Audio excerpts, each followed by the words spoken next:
નમસ્કાર દર્શક મિત્રો, अब तक ચેનલની વિશેષ રજૂઆતમાં આપ દર્શક મિત્રોનું હાર્દિક સ્વાગત છે। મિત્રો, આજે 5 જૂન એટલે કે વિશ્વ પર્યાવરણ દિવસ તરીકે ઉજવવામાં આવે છે। પર્યાવરણની જાળવણી કરવી આપણા સૌની ફરજ છે। હાલના સમયની વાત કરીએ તો વૃક્ષોની સંખ્યા દિન પ્રતિદિન ઘટી રહી છે, પ્રદૂષણનું પ્રમાણ પણ વધતું જાય છે। ત્યારે પર્યાવરણ વિષયક જાગૃતતા માટે તંત્ર તથા અનેક સંસ્થાઓ કામ કરતી હોય છે। ત્યારે આજે વિશ્વ પર્યાવરણ દિવસ નિમિત્તે જોઈએ અમારો આ વિશેષ અહેવાલ।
ભાગ છે કદાચ આજથી 30 વર્ષ પહેલાં એટલે કે 1980ની આજુબાજુ જન્મેલા લોકો, 80-85ની આજુબાજુ જન્મેલા લોકોએ ઘણો બધો અનુભવ કર્યો હશે, સારા વસ્તુનો અને ખરાબ વસ્તુનો પણ। એ પેઢી એવી છે કે જેને બંને ભાગ જોયો છે, કે જે મોબાઈલ વગર મોટી થઈ છે, કૃત્રિમ સાધનો વગર મોટી થઈ છે, અને છેલ્લા 10-15 વર્ષમાં ટેકનોલોજીએ ખૂબ જ હરણફાળ ભરી છે।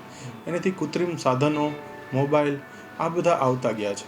જેમ કે એક દાખલા તરીકે લઈએ એસી, આપણને એસી રૂમમાં ઠંડક આપે છે, પણ બહાર પર્યાવરણમાં એ ઘણું બધું નુકસાન કરે છે। અને એસી એવું છે કે પછી બહાર જે નુકસાન થયું અને એ નુકસાનનું ભરપાઈ કરવા વાળી બીજા વ્યક્તિ પણ ફરીથી એસીનો ઉપયોગ કરે છે।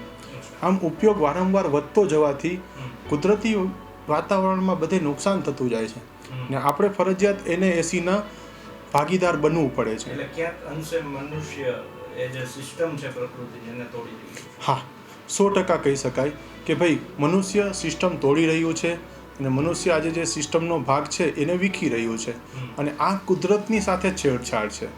જે આપણે આપણી ટેકનોલોજી કે ભાઈ કોઈ પણ બીજી વસ્તુ કે કૃત્રિમ સંસાધનો દ્વારા થાય। બેઝિકલી જો તમને હું કહું તો એક મોબાઈલ પણ સામાન્ય રીતે રૂમ ટેમ્પરેચર કરતાં વધુ ગરમ થાય છે, તો એ પણ નુકસાન કરે છે, કે વાતાવરણમાં ગરમી ફેલાવવામાં એ પણ એટલો ભાગીદાર બને છે।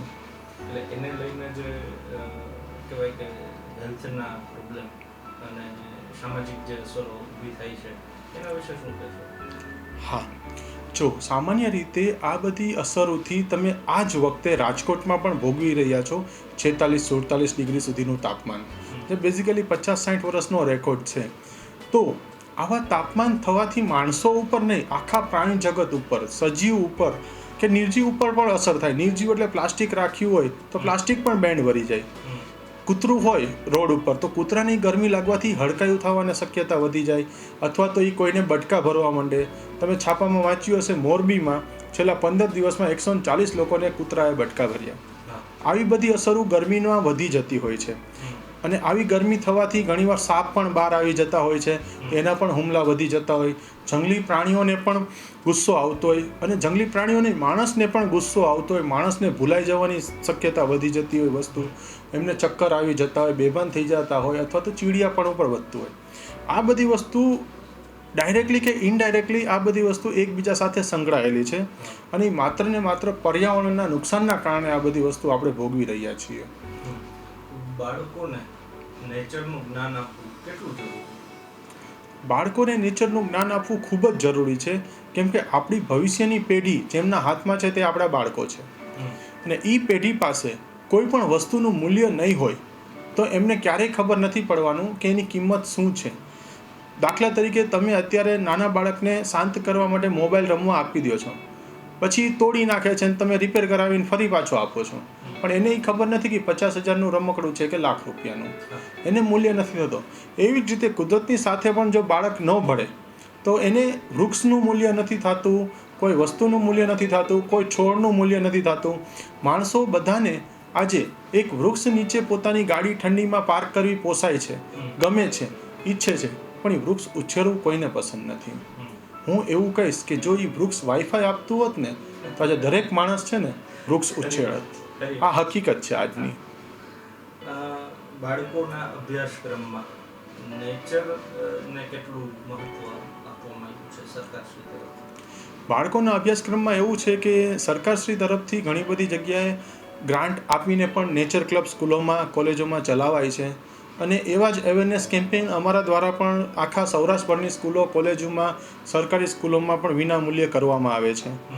અને અમે પણ આવા અવેરનેસ કેમ્પેઇન કરતા હોઈએ છીએ. ખાસ કરીને જ્યારે કુદરતી વાતાવરણ કે કુદરત કે પર્યાવરણ બધું પૂરજોશમાં ખીલેલું હોય, બેઝિકલી આપણે જોઈએ તો આપણું ચોમાસું પૂરું થયા પછી ઓક્ટોબર, નવેમ્બર, ડિસેમ્બર, જાન્યુઆરી, ફેબ્રુઆરી સુધી બધી જગ્યાએ હરિયાળી રહે છે આપણે ત્યાં.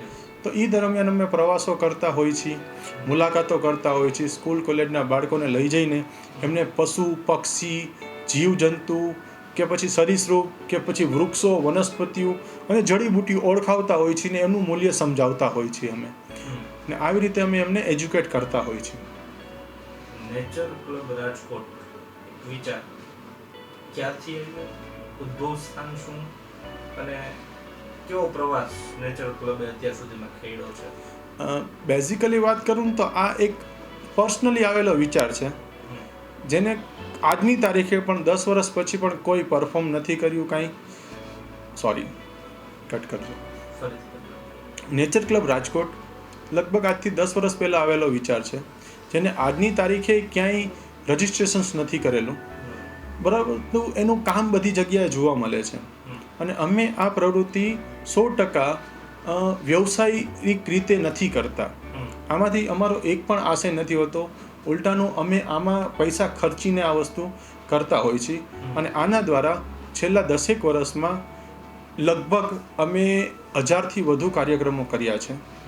અને 10,000 જેટલા બાળકોને સૈનિકો તૈયાર કર્યા છે એવું કહી શકાય, કે જે પર્યાવરણ બચાવવામાં બીજા અમારી જેમ જ લોકોને પ્રેરિત કરે છે, વિદ્યાર્થીઓને પ્રેરિત કરે છે, શિક્ષકોને પણ પ્રેરિત કરે છે. અમારે ત્યાં એવા પણ બાળકો તૈયાર થયા છે જે એની સ્કૂલમાં શિક્ષકોને ટ્રેનિંગ આપે છે. આ સૈનિકોને તમે કેવી રીતે તૈયાર કરો છો? હા, સૈનિકોને તૈયાર કરવા માટે અમે બેઝિકલી એવું કરીએ છીએ કે રાજકોટમાંથી સિલેક્ટેડ, વીકમાં રવિવારે રજા હોય છે બધાને, એ બાળકો રવિવારે ટીવી જોવાની બદલે અમારી સાથે જોડાય છે. વહેલી સવારે એ લોકો ટિફિન લઈને અમારી જોડે આવે, એક જગ્યાએ અમે ભેગા થઈએ, પછી ત્યાંથી બસમાં રાજકોટથી 20, 25, 30 કિલોમીટર આજુબાજુમાં જ્યાં વીડી વિસ્તાર હોય, કે જે જંગલનો એક છેડાનો ભાગ કહી શકાય એવો વીડી વિસ્તાર, વીડી વિસ્તારમાં અમે લઈ જતા હોઈએ છીએ. જેમ કે અહીંયા ખીરસરા વીડી છે રાજકોટની ભાગોળે, ત્યાં બાળકોને લઈ જઈએ, 3 થી 4 કિલોમીટરનું ટ્રેકિંગ કરાવીએ. અને ટ્રેકિંગ દરમિયાન રસ્તામાં આવતી વનસ્પતિ, પથ્થરો, ફૂલો, વૃક્ષો, જીવજંતુઓ, પ્રાણીઓ, આ બધું અમે એમને ઓળખાવતા હોઈએ છીએ. હવે ત્યાં પક્ષીઓમાં પણ એક ઘંટી ટાકડો બહુ મસ્ત જોવા મળે, કે જેનું આપણે જોઈએ ને તો હથોડી જેવું માથું હોય, ચાંચ આગળ હોય અને માથે છે ને કલગી હોય, તો એ હથોડી જેવું લાગે. તો એ બાળકોને જોઈને નવાઈ લાગે છે, રાજકોટમાં આવું પક્ષી હોઈ શકે. પછી ત્યાં નીલગાય જોવા મળે છે, ઝરખ જોવા મળે છે, શિયાળ જોવા મળે છે. પછી જેને ઈગલ કહીએ, કે જેની પાંખ 5-5, 7-7 ફૂટ લાંબી હોય છે, એવા ઈગલ પક્ષી પણ ત્યાં જોવા મળે છે, જે રાજકોટથી 20 કિલોમીટર દૂર છે. હા, એ વાત અલગ છે કે રાજકોટમાં આવા બધા પક્ષીઓ નથી જોવા મળતા. ત્યાં ઘણા બધા આવા પક્ષીઓ જોવા મળે, સરીસૃપો જોવા મળે. ઇવન ત્યાં છે ને તમને સરીસૃપોમાં પણ નાગ જોવા મળે, પછી અન્ય સાપની પ્રજાતિઓ જોવા મળે છે. પછી આપણે જો કહી શકાય તો વીછી છે, આવી બધી વસ્તુઓ. કરોડિયા પણ મોટા મોટા જોવા મળે છે. તો નાનાથી લઈને મોટા સુધી બધી વસ્તુઓ. પછી વાઇલ્ડ બેરીઝ બધી હોય છે, તો છોકરાઓ એના બોર ખાતા હોય છે, જંગલી બોર ખાતા હોય છે, આ બધું પણ ખાતા હોય છે, તો એમાં મજા કરતા હોય છે.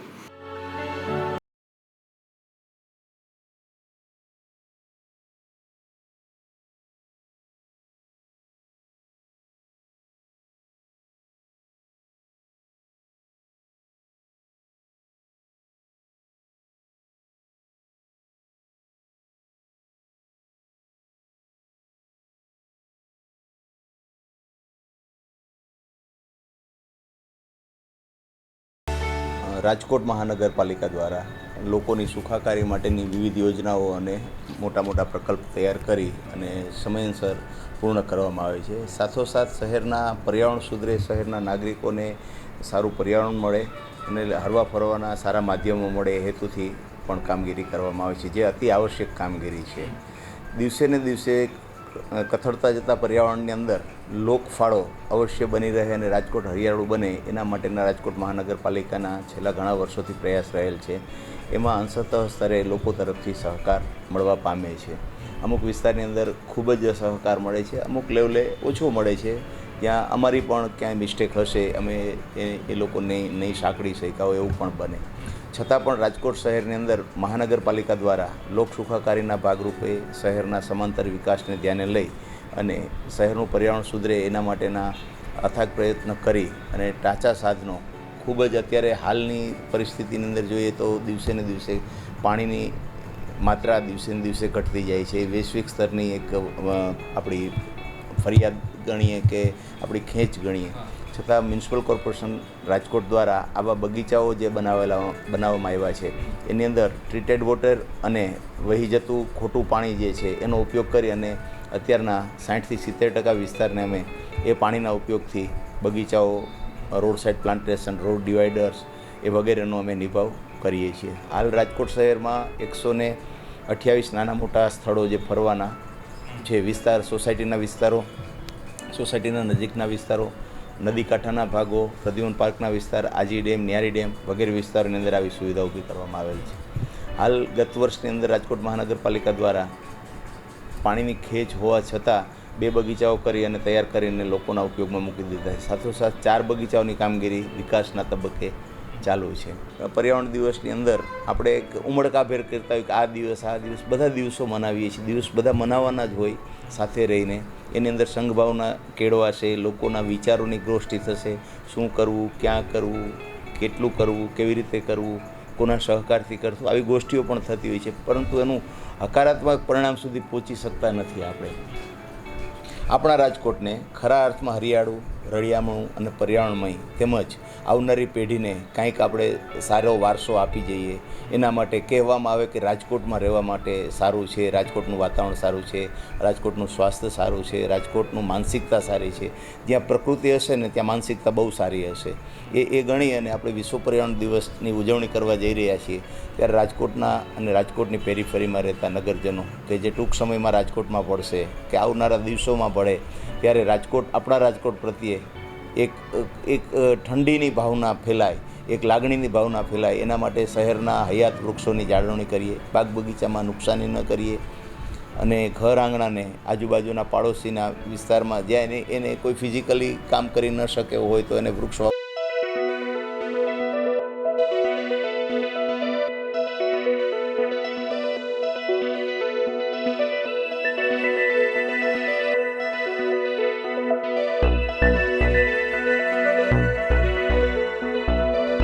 પર્યાવરણ દિનની આજની ઉજવણી અંતર્ગત રાજકોટ મહાનગરપાલિકા દ્વારા શહેરમાં, આમ શહેરીજનો દ્વારા શહેરમાં અને સંસ્થાઓ વગેરે દ્વારા શહેરમાં મહત્તમ વૃક્ષારોપણ થાય એવું જ અમે ઈચ્છીએ છીએ. આ માટે છે એ રાજકોટ મહાનગરપાલિકા ઘણો છે એ ટ્રી ગાર્ડની અંદર છે એ સબસિડાઇઝ આપે છે. એ રીતે વૃક્ષો છે એ પણ રાજકોટ મહાનગરપાલિકા દ્વારા ફ્રી છે આપવામાં આવે છે. આ ધ્યાને લઈ અને રાજકોટ શહેરીજનો મહત્તમ આપણા રાજકોટને ગ્રીન રાજકોટ બનાવીએ એવું આપણે પ્રયત્ન કરીએ. અચ્છા, પબ્લિકને કેવી ફેસિલિટી વર્ષ દરમિયાન આપવામાં આવે છે? વર્ષ દરમિયાન ક્યારેય પણ જ્યારે પણ જરૂર પડે, જ્યારે કોઈના ઘર આગળ ઇન્ડસ્ટ્રીયલ પ્લોટ હોય, રોડ સાઈડ હોય, એને વાવવું હોય ત્યારે આપણે સબસિડીથી એને રકમ ભરી અને ટ્રી ગાર્ડ આપવામાં આવે છે. ઉપર વૃક્ષોના રોપા છે એ નર્સરીમાંથી ઉપલબ્ધિ મુજબ છે એ તદ્દન ફ્રી આપવામાં આવે છે. ગાર્ડન એની કાળજી કેવી રીતે આરક્ષી રાખે? હા, ગાર્ડનની કાળજી માટે ગાર્ડનના દરેક 128 જેટલા ગાર્ડન છે એને છે આપણે કોન્ટ્રાક્ટ દ્વારા આપવામાં છે. એને સુપરવિઝન છે એ ઝોન વાઇઝ સુપરવાઇઝર નિમેલા છે, એના દ્વારા છે એની ચકાસણી થાય છે. એમાં નિયમિત પાણી, નિંદામણ, કટિંગ, સફાઈ થાય એનું ધ્યાન રાખવામાં આવે છે. પાણીનું અગાઉ સાહેબે કીધું એ પ્રમાણે છે એ મોટા ભાગે રો વોટર કે જે ઉપયોગમાં નથી એવું પાણી છે અમે વાપરીએ, એટલે કૂવા છે, બોર છે અને અમારા સુએજ ટ્રીટમેન્ટ પ્લાન્ટ છે એનું પાણી છે અમે વાપરવાનો મહત્તમ ઉપયોગ કરીએ છીએ, જેને કારણે છે આપણે પિયતનું પીવા માટેનું જે લાયક પાણી છે બચાવી શકાય. રાજકોટ હવે ગ્રીન સિટી કન્સિડર થઈ ગયું છે. હા, રાજકોટ છે એ ગ્રીન સિટી તરફ જઈ રહ્યું છે અને થવું જ જોઈએ, કારણ કે અત્યારે જે રીતે આગળ વધે છે રાજકોટ બધી દિશામાં, એ રીતે ગ્રીનરી તરફ જેમ બને એમ વધુ આગળ વધે એવી જ લોકોની અને અમારી અપેક્ષાઓ છે. લોકો પાસે કેવી અપેક્ષા તમે રાખો છો? એ કેવી નાની નાની બાબતોની કાળજી રાખે જેથી કરીને લોકો સામાન્ય રીતે થોડું ઘણું નડતું હોય, પાંદડા ખરતા હોય, કોઈ મૂળિયા ટાંકામાં કે આવતા હોય, એવી મોટી બાબતને નહીં પણ નાની નાની બાબતમાં જે વૃક્ષોનું કટિંગ અને એના માટેની જે અરજીઓ આવે છે એને બદલે થોડુંક સહન કરી, પાંદડા ખરતા હોય તો ભલે વારવું પડે, થોડુંક મૂળિયું આવે તો આપણે કંઈ આવે એવી કોન્ક્રીટની દિવાલ કરીને એને બચાવી શકીએ. એવા જો બચાવવાના પ્રયત્નો થાય તો મને લાગે છે કે રાજકોટ છે એ ખરા અર્થમાં છે એ ગ્રીન થઈ શકે એમ છે. સંદેશો પર્યાવરણ દિવસને લઈને લોકો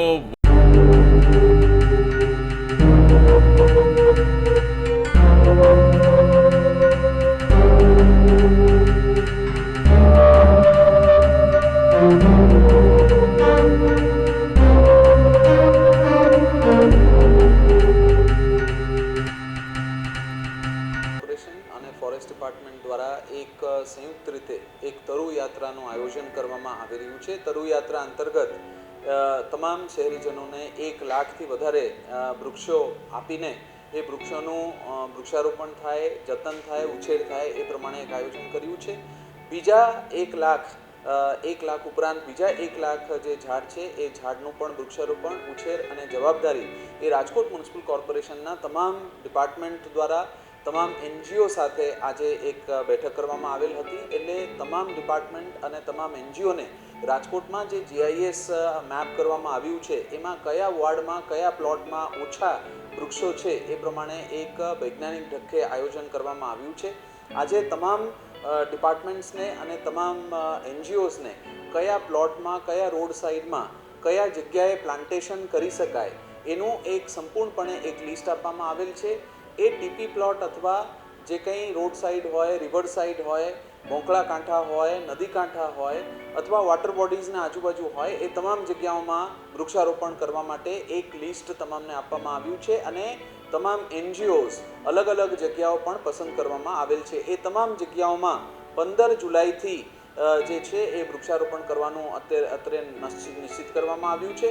આ રીતે 2 લાખ ઝાડનું વાવેતર, ઉછેર અને સંપૂર્ણપણે 1 વર્ષ સુધી એનું જવાબદારી નક્કી કરવામાં આવે એ પ્રમાણે એક વિધિવત રાજકોટ શહેરમાં આયોજન કરવામાં આવ્યું છે. તમામ વોર્ડ લેવલે, તમામ ઝોન લેવલે એક તરુ યાત્રાનું આયોજન કરવામાં આવ્યું છે, જેના દ્વારા તમામ વૃક્ષો લોકો સુધી પહોંચી શકે. લોકો એક હેલ્પલાઇનનું નંબર જે છે અત્યારે આયોજન કરવામાં આવે છે, એ હેલ્પલાઇન ઉપર લોકો પૂછે તો એ પ્રમાણે ડિસ્ટ્રીબ્યુશન કરવા માટે તરુ યાત્રા કરીને 3 ઝોનમાં 3 એક રથ દ્વારા લોકોને વૃક્ષો પહોંચાડવાનું કામગીરી પણ અત્યારે હાથ ધરવામાં આવી રહ્યું છે.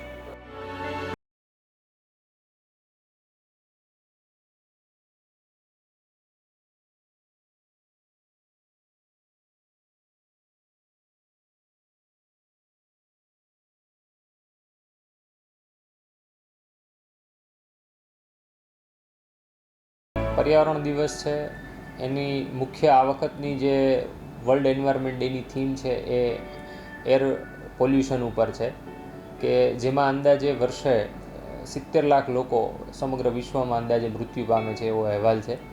એટલા માટે થઈને આ વખતની જેથી વર્લ્ડ એન્વાયરમેન્ટ ડે નિમિત્તે નક્કી થયું છે કે જે એર ક્વોલિટી ઉપર નિયંત્રિત કરવું. તો એની સૌથી મોટી સમસ્યા અત્યારે આપણે જોઈએ શહેરોમાં તો વાહનથી થતા ધુમાડા એને લઈ અને એનેથી લઈ લોકોમાં જે ફેફસાના, કેન્સરના, હૃદયના જે બીમારીઓ થાય છે, વધારે પડતો ટ્રાફિક, વધારે પડતો ધુમાડો એને લઈ અને જે સમસ્યા થાય છે, અને એને અટકાવવા માટે થઈ વધારેમાં પ્રમાણે આપણે ગ્રીનરી વાવવી જોઈએ, વૃક્ષો વાવવા જોઈએ અને વાહનનો સમજણપૂર્વક ઉપયોગ કરવો જોઈએ, પબ્લિક ટ્રાન્સપોર્ટનો વધારે એટલો ઉપયોગ કરવો જોઈએ. તો મારી દ્રષ્ટિએ પ્રમાણમાં હવા પ્રદૂષણનું નિયંત્રણ આપણે લાવી શકીએ. લોકોમાં એટલી જાગૃતિ છે પર્યાવરણને લઈને? લોકોમાં એટલી જાગૃતતા નથી, એ એક મોટી આપણી કમજોરી કહેવાય.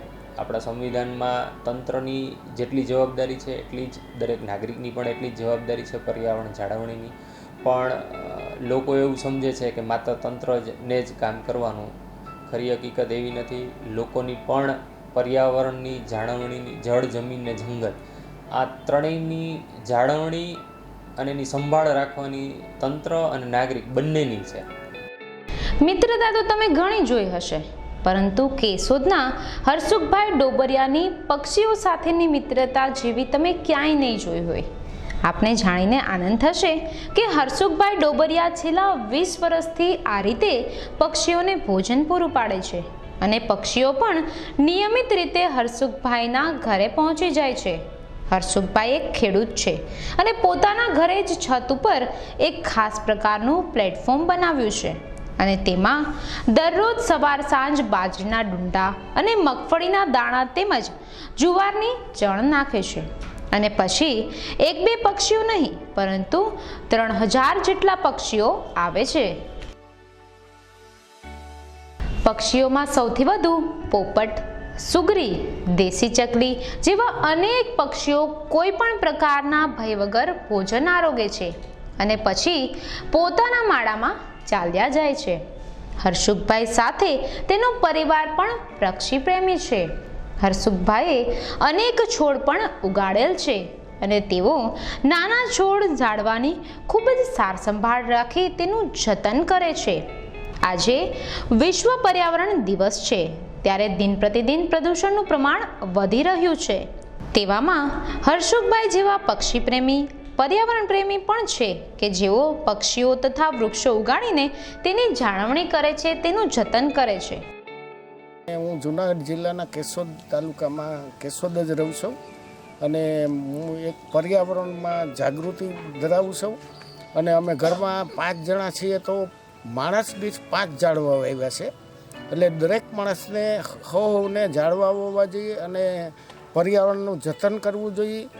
અને બીજા નંબરમાં બધાને હું એવો સંદેશો આપું કે જે અમે ઘેરે શાકભાજી પ્લાસ્ટિકની બેગમાં કરીએ અને ઓર્ગેનિક ખાવું જ જોઈએ, કારણ કે આપણે આરોગ્યને બચાવવું પડશે. એટલે હું બધાને એવી એક સંદેશો આપવા માગું છું કે તમે ઘેરે ઘેરે આ રીતે શાકભાજી બનાવો. અને બીજા પક્ષી પ્રેમી સૌ, અને એ તો લગભગને ખબર છે. અને આ વખતે હું એવું કરું છું કે 10 જૂને પક્ષીને આમંત્રણ આપે અને 15 જૂને 5000 પક્ષી મારે ત્યાં ખાવા આવશે અને કોઈ પણને જોવું હોય તો છૂટ છે. કેટલા પોપટ આવે છે? હવે 4000 પોપટ આવે, 2000 પીળા છકા આવે ને 3000 બીજા આવે. અને એનો જે 1.5 લાખનો ખર્ચો થાય ને એ મારી જે 10 વીઘા જમીનની જે ઉપજ આવે 20 વર્ષે ખરાઈ લઉં છું અને કોઈ પણનો પૈસો હું લેતો નથી. અને મારી જે કમાણી છે એમાંથી જ હું એમાં ખવડાવું છું, કોઈ પૈસા નથી.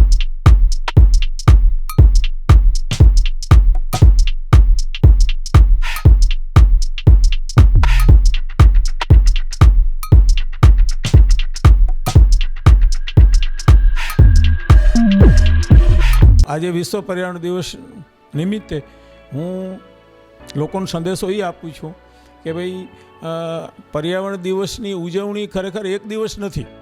આ તો વધુમાં વધુ જાગૃતિ ફેલાય એટલે વિશ્વની સરકારોએ નક્કી કર્યું કે ભાઈ 5મી જૂને આપણે કાર્યક્રમો કરીએ, પણ પર્યાવરણ કાયમી સાચવવાનો વિષય છે અને કાયમી સચવાય તો જ અગત્યનું છે. હવે એમ થાય કે ભાઈ પર્યાવરણ દિવસની અંદર જે આપણે ઉજવણી કરીએ છીએ એમાં આપણે શું શું કાળજી રાખીએ. ખાસ હું તો કેટલાય એટલે આમ તો અમારી આખી જિંદગી જંગલ ખાતામાં જ ગઈ છે પર્યાવરણની સાથે જ. આપણે ત્યાં સૌથી મોટી ચિંતા છે લોકો અમલવારી નથી કરતા.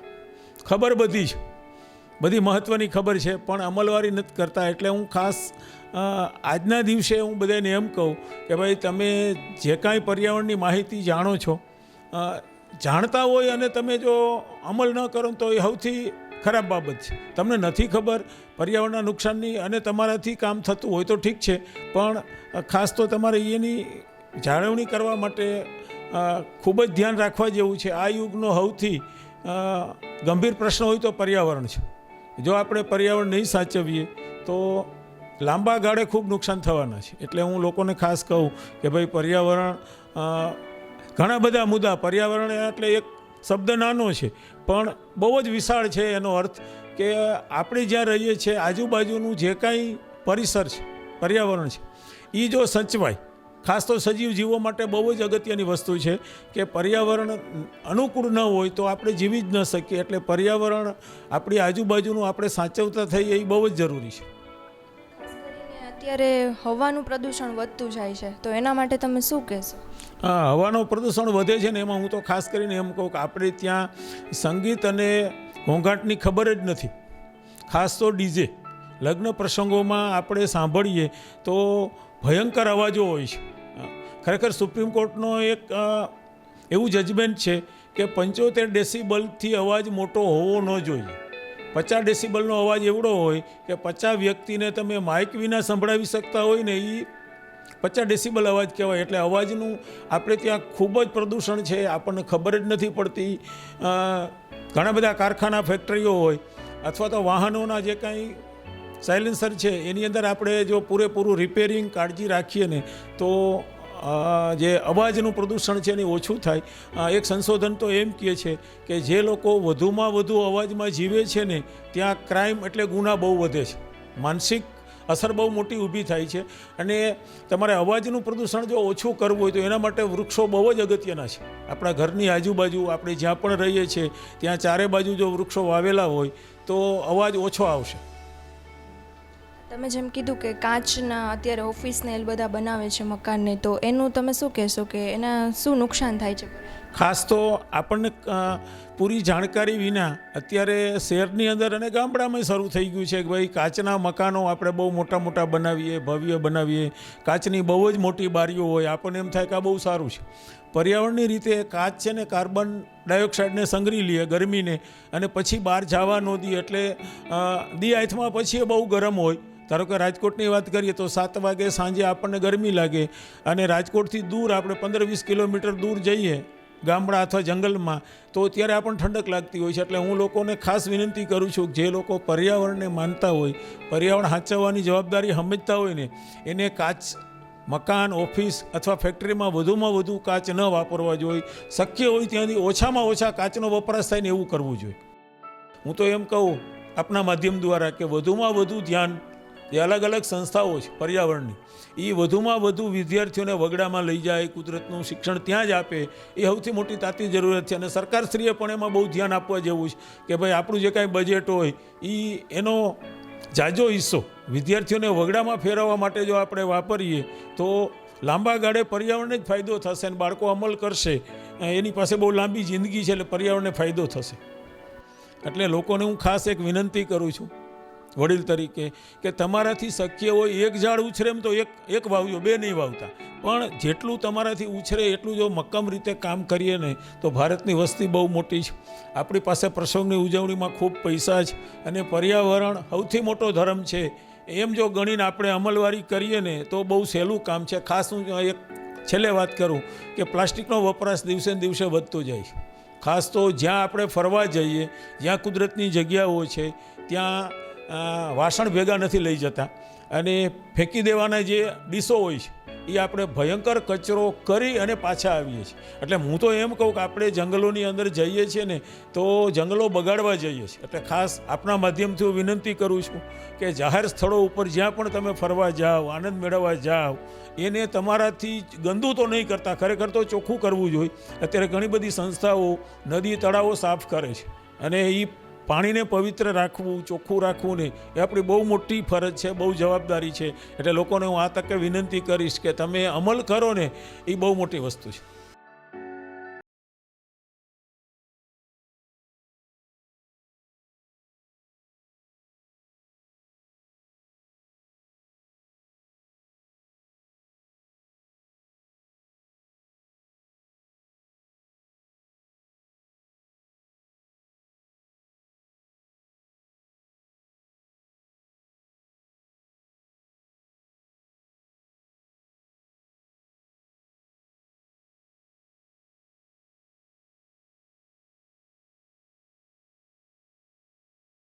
આ એરિયાની અંદર ન્યૂ રાજકોટ વોર્ડ નંબર 10 ત્યાંથી અમે આ એક ગ્રીનફિલ્ડ ટ્રસ્ટ ચલાવી છે.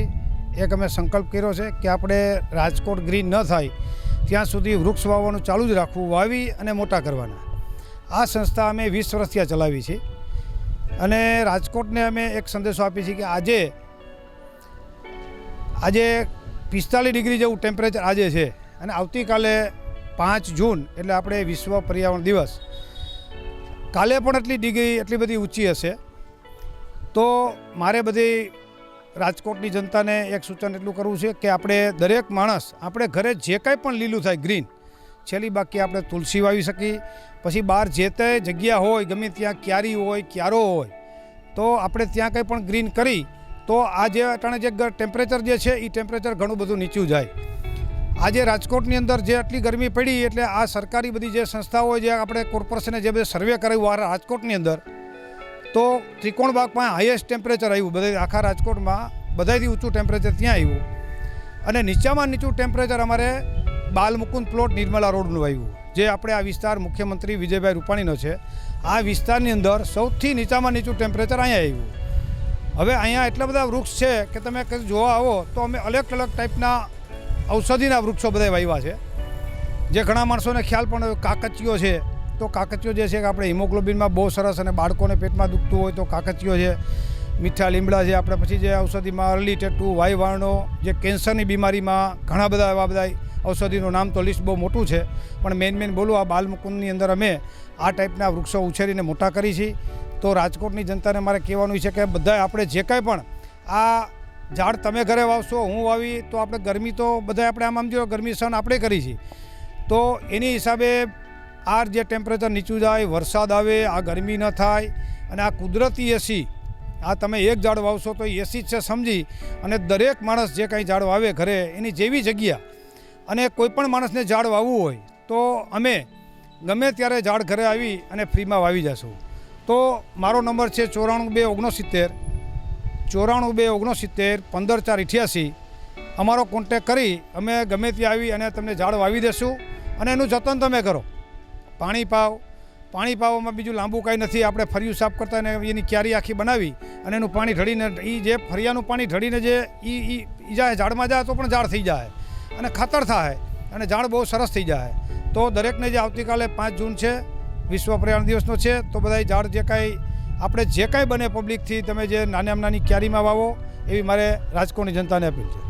અમારા વિસ્તારમાં ઠંડક છે એનું કારણ એ છે કે વિજયભાઈ આની વાંહે એકદમ મહેનત કરે છે કે એક વિસ્તારમાં 50 થી 60 ઝાડવાનું વાવેતર કરાવે છે એક શેરીમાં, અને એના હિસાબે જ આ બધી ઠંડક છે. જંગલ જેવું વાતાવરણ કરી દીધું છે બાલમુકુંદમાં વિજયભાઈ. ગ્રીન સિટી ક્લબ તમે કઈ રીતે જાળવણી કરો છો? અમે ઝાડવાને આજુબાજુમાં ઢોર ન ખાઈ જાય એનું ધ્યાન રાખી, પાણી પાવી, અને વિજયભાઈ પાસે 7 થી 8 માણસો તો સતત આ જ ક્રિયા કરે રાખે છે કે સવાર બપોરને સાંજ ટેન્કર લઈને પાણી પાવાનું, સાફ સફાઈ કરવાનું. આ વિજયભાઈનો ધ્યેય છે. જ્યારે કાલે પર્યાવરણ દિવસ છે ત્યારે આપ લોકોને શું સંદેશો આપવા માંગશો? અમે લોકો તો એમ કહીએ છીએ, વિજયભાઈ એમ કહે છે કે 5-5 ઝાડવા માણા દીઠ વાવો. એક વ્યક્તિ એક ઝાડવું વાવે જ. હરેક વ્યક્તિ વિચારે અને હરેક વ્યક્તિ એક વૃક્ષ વાવવાનું ધ્યેય કરે તો પ્રદૂષણ ઓછું થઈ જાય અને ઝાડવા વ્યવસ્થિત રીતે ઉગે એનું ધ્યાન રાખે બધાય. અને પ્લસ કે લીલી છમ વાતાવરણ રહે. તમે વૃક્ષનું જાળવણી કરો છો? હા, અમે કરીએ જ છીએ.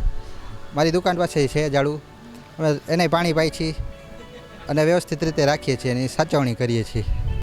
Okay, yes, tomorrow is the World Environment Day, and due to the alarming rise in the carbon level and the depleting ozone layer, I strongly recommend that people do grow trees, which will help us give us shade in this 40 degrees, which are happening, means 40-degree temperature, and it has many other advantages. So I think we should grow trees, and here in this area, Greenfield Trust is doing a really good job. Vijay Padalia is Greenfield Trust. He is right now maintaining all trees, he is watering them for our future. So I say, why don't we all get, we all should get encouraged seeing him that he is doing so much for us. Then why shouldn't we plan for, make our future better? So I think it's really necessary if we grow trees.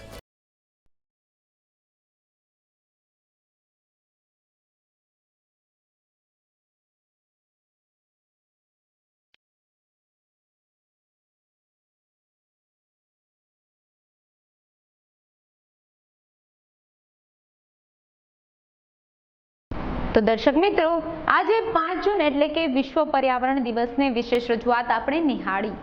આપણે આપણી આસપાસ વધુ વૃક્ષો વાવવા જોઈએ અને તેનું જતન કરવું જોઈએ, જેથી આપણે પર્યાવરણની જાળવણી કરી શકીશું. તો મિત્રો, આપણે ફરી મળીશું એક નવા અહેવાલ સાથે. ત્યાં સુધી તમારી દોસ્ત ખુશીને રજા આપો અને જોતા રહો અબ તક. નમસ્કાર.